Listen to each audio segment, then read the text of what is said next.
Well, we heard from Overlake Medical Center earlier in the week, and their chief medical officer said no, because this is a new vaccine under an emergency use authorization. They were not going to require their employees to take it. But we said, what about the rest of us? So I looked up and talked to two legal experts about what they see as guidance going into the future.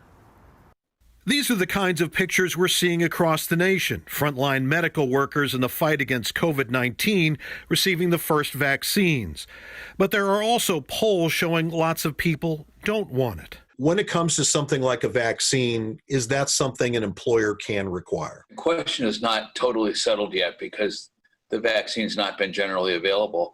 But the consensus in the employment law community that I have discovered is that an employer can require vaccination. Todd Nichols practices employment law in Everett, handling cases involving wrongful termination and discrimination.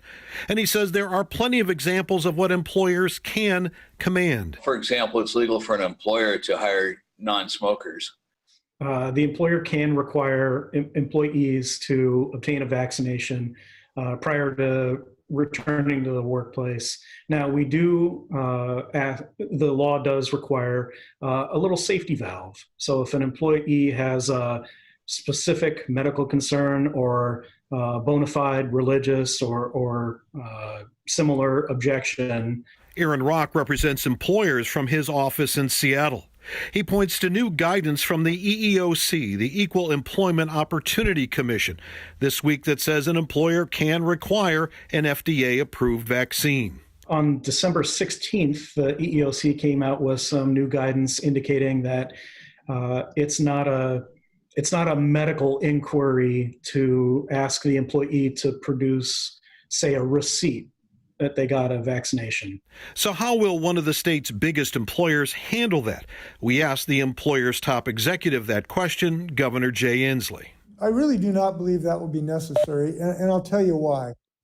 I believe that some folks saying, well, I want to wait and see, this is new to me, that's understandable. As we start to vaccinate thousands of people and people see their neighbors and their relatives and their coworkers getting the vaccine and they don't fall over in the street, but in fact they don't get COVID, that those numbers are going to increase dramatically.